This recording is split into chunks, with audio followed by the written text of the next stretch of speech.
Welcome বন্ধুরা আমাদের অনুশীলন চ্যানেলে। আমরা আজকে রেলওয়ে গ্রুপ ডির পোস্ট প্রিফারেন্স নিয়ে কিছু কথা বলবো, কিছু গুরুত্বপূর্ণ আলোচনা তোমার সাথে করব। যে তোমরা পোস্টটাকে যদি সঠিকভাবে সিলেক্ট করতে পারো, প্রিফারেন্সে রাখতে পারো, তাহলে তোমাদের পরবর্তীকালে চাকরি পেতে সুবিধা হবে। কারণ পোস্ট প্রিফারেন্সের সঙ্গে মেডিকেল স্ট্যান্ডার্ড এই দুটো এবং তার সাথে তোমার যে মেরিট লিস্টে তোমার নাম, এই তিনটে মিলেই তুমি সিলেকশন তোমার হবে। তুমি দেখা গেলো ভালো স্কোর করলে, কিন্তু পোস্ট প্রিফারেন্সে তুমি ভুল পোস্ট আগে দিয়ে দিলে, যেটা তোমার মেডিকেল স্ট্যান্ডার্ডের সঙ্গে মিলছে না, তখন কিন্তু তুমি সেই ক্ষেত্রে চাকরিটা নাও পেতে পারো। ওকে, তাহলে খুব গুরুত্বপূর্ণ, পুরো ভিডিওটা দেখো। চলো দেখো, আমাদের মেডিকেল স্ট্যান্ডার্ড কী কী থাকে গ্রুপ ডিতে। থাকে A2 থেকে C1। A2 থেকে C1। কে হয়তো তার আইসাইট খুব ভালো, সে হয়তো A1 ক্যাটাগরিতে পড়ে, কিন্তু তবুও তাকে A2ই দেওয়া হবে, যেহেতু গ্রুপ ডিতে পোস্টগুলো A2 থেকে C1 এর মধ্যেই আছে। আর যাদের কালার ব্লাইন্ড, যারা চোখে ধরো অনেক পাওয়ারের চশমা পরো, বা ফিজিক্যালি অন্যরকম কোনো সমস্যা আছে, তারা কিন্তু C1 পাবে, তারা C1 পাবে। ওকে, তো হতাশ হওয়ার কোনো কারণ নেই। A2তেও ভালো পোস্ট আছে, তেমন C1এও প্রচুর ভালো পোস্ট তোমরা কিন্তু পেতে পারো। যেমন আমরা কিছু পোস্ট দেখে নিই। যেমন আমাদের এইবার 14খানা পোস্ট এসছে। হুম, এইবার আমাদের 14টা পোস্ট এসছে। এই 14টা পোস্টের মধ্যে আমাদের দেখো SNT, অ্যাসিস্ট্যান্ট SNT। SNTতে তোমার দু ধরনের তোমার কিন্তু ফিজিক্যাল স্ট্যান্ডার্ড লাগবে। একটা হচ্ছে C1, একটা হচ্ছে B1। B1 কোথায় লাগবে? যেখানে সিগন্যালের কাজ হবে সেখানে লাগবে B1। আর ওয়ার্কশপ আর প্রোডাকশন ইউনিট, যেখানে প্রোডাকশন হয়, এবং ওয়ার্কশপ যেখানটায় রিপেয়ারিং বা অন্য কোনো কাজগুলো হয়, সেখানটায় তোমার কিন্তু C1 হলেই হয়ে যাবে। তারপর আছে অ্যাসিস্ট্যান্ট ওয়ার্কশপ মেকানিক্যাল ডিপার্টমেন্ট, এখানে তোমার লাগবে C1, এখানে লাগবে C1। অ্যাসিস্ট্যান্ট ব্রিজ, এখানে B1। ওকে, এরকমই assistant carriage wagon, assistant loco electrical loco, diesel, assistant operation electrical, এর মধ্যেও দুটো আছে। যেমন প্রোডাকশন ইউনিটগুলো, ওয়ার্কশপগুলো সাধারণত C1ই লাগে, আর জেনারেল সার্ভিসে B1। ওকে, ও যেটা অপারেটিং সার্ভিস বলে, সেখানে B1টাই ম্যাক্সিমাম চেয়ে থাকে।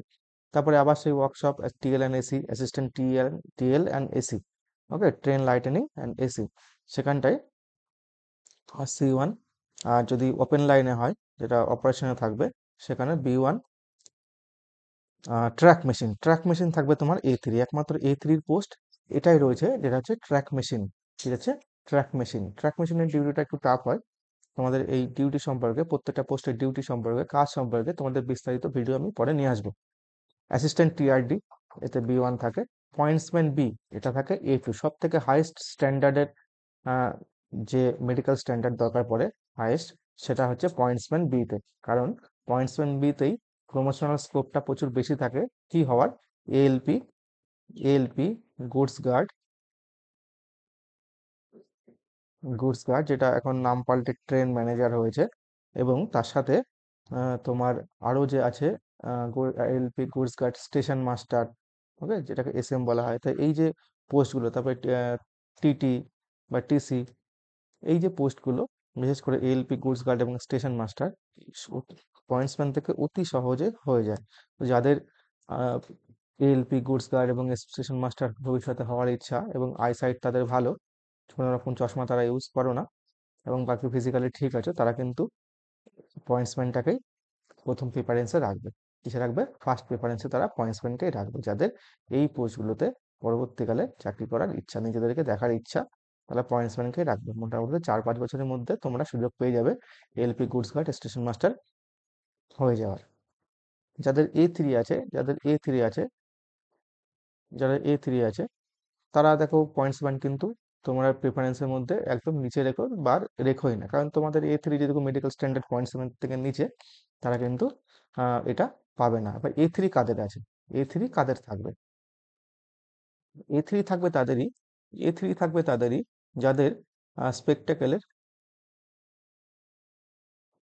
স্পেকটেকেলের পাওয়ার থাকবে 2 ডায়াপ্টার, 2 ডায়াপ্টার। ওকে, 2 ডায়াপ্টার বা এর নিচে, 2 ডায়াপ্টার পর্যন্ত বা এর নিচে, তারা পাবে A3। মানে চশমা ধরো হালকা পাওয়ার, অল্প পাওয়ারের চশমা পরে আছো, তারা কিন্তু A3 পাবে। ওকে, তারপরে B1 কারা পাবে? যারা ধরো 2 ডায়াপ্টারের ওপরে চশমা পরছো, কিন্তু চশমার পাওয়ার 2 ডায়াপ্টারের ওপরে, তারাই পাবে B1।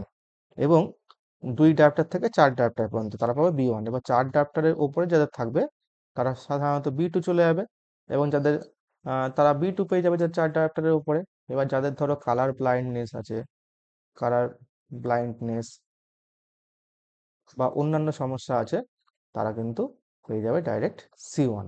ওকে, তাই তোমরা ইতিমধ্যে দেখে নিয়েছো যে C1-এ আমাদের বিশেষ করে যেগুলো ওয়ার্কশপে পোস্টগুলো, যেগুলো ওয়ার্কশপে পোস্টগুলো আছে, সেটা প্রোডাকশন ইউনিট হোক বা ওয়ার্কশপ হোক বা প্রোডাকশন ইউনিট, সেই জায়গাগুলোই কিন্তু C1 তোমার ও নিয়ে নেবে।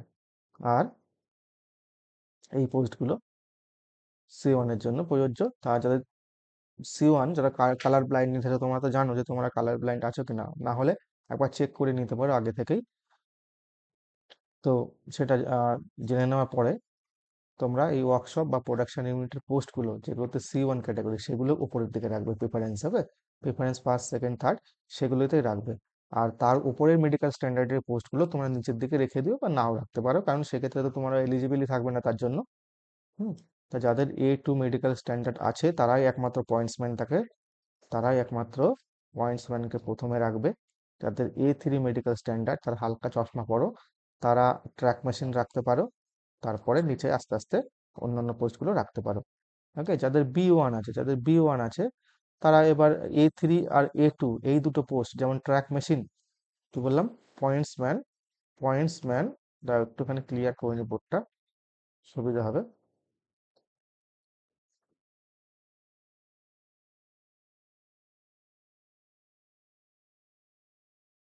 হয়ে গেল, বোর্ডটা ক্লিয়ার করে নি। তাহলে যারা উম, তাহলে কি বললাম, পয়েন্টসম্যান, পয়েন্টস পয়েন্টসম্যান এবং ট্র্যাক ট্র্যাক মেশিন। তাহলে পয়েন্টসম্যান যে লাগছে A2, ট্র্যাক মেশিনে লাগছে A3। তাহলে এই দুটো পোস্ট বাদে যাদের দেখছো B1, তারা এই দুটো পোস্ট কিন্তু ফ্ল্যাপই করবে না, এই দুটো পোস্ট ফ্ল্যাপই করবে না, কোনো প্রয়োজনই নেই। কারণ তোমরা চশমা পড়ো, তোমার চশমার পাওয়ার যদি জানা না থাকে, একবার ডাক্তার দেখিয়ে নাও, তাহলে তোমরা কিন্তু আগের থেকে জেনে যাবে তোমাদের চশমা পাওয়ার 4 ডায়াপ্টারের ওপরে না নিচে। যদি সরি, 2 ডায়াপ্টারের ওপরে না নিচে, 2 ডায়াপ্টারের যদি ওপরে হয়, তাহলে কিন্তু তোমরা এই পয়েন্টসম্যান, ট্র্যাক মেশিন এগুলো কিন্তু উপরে রাখবেই না। সেক্ষেত্রে কিন্তু পরবর্তীকালে তোমাদের চাকরির পথে একটা বড় বাধা হয়ে দাঁড়াবে এই তোমাদের পোস্ট প্রিফারেন্স। তাহলে তোমরা এই দুটো বাদে যে কোনো পোস্ট রাখতেই পারো। এবার যাদের B2, যাদের B2, সাধারণত B2 পোস্ট দেখবে এখানে খুব একটা নেই,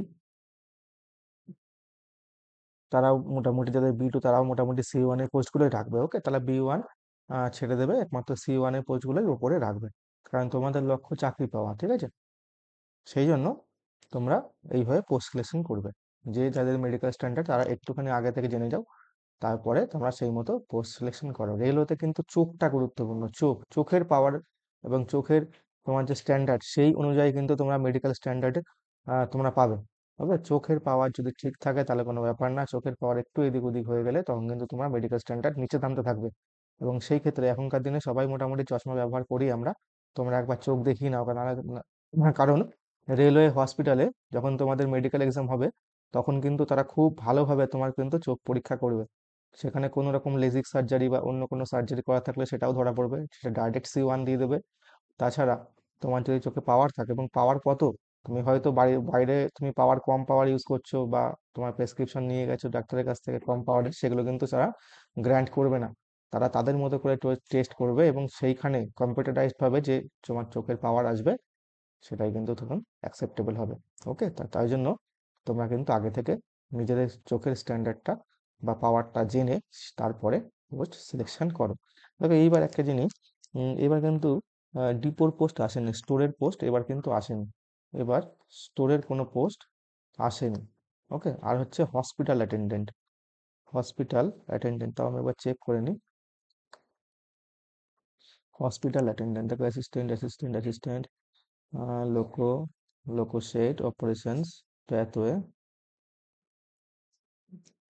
টিএলএনএসি, TLNAC track, TRD B, track maintainer four. এইবার কোনো পোস্ট আসেনি যেখানে, হ্যাঁ, তাহলে দুটো পোস্ট এবার কিন্তু আসেনি। এবার দুটো পোস্ট আসেন, একটা স্টোরের পোস্ট, একটা হসপিটাল পোস্ট। এই দুটো পোস্টে আগে C1 মেডিকেল ক্যাটাগরি লাগতো, কিন্তু এই দুটো পোস্ট না থাকায় তাহলে C1 মেডিকেল যার ক্যাটাগরি আছে তারা পোস্টের সংখ্যাটা একটু কমে গেল। তবুও ঘাবড়ানোর কোনো বিষয় নেই, তোমরা এই পোস্টগুলো রাখবে যেগুলোতে C1 ক্যাটাগরিগুলো রয়েছে। ওকে, যাদের B2 বা C1, যাদের B2 বা C1, যাদের তাহলে বি টু বা C1, B2 বা C1 তারাই কিন্তু এই ওপরের যে পোস্টগুলো আছে যেগুলো ক্যাটাগরি B1 থেকে A3, এই পোস্টগুলোকে ওপরের দিকে রাখবে না। এইগুলো ছেড়ে এইগুলো ছেড়ে তোমরা ওপরের দিকে পোস্টগুলো রাখবে, তাহলে তোমাদের পরবর্তীতে আর কোনো সমস্যা হবে না। ওকে, তাহলে কোন পোস্টের কি কাজ তোমাদের আমি পরে বিস্তারিত জানিয়ে দেবো, তোমরা সেটা কিন্তু দেখে নিও। ওকে, বাই।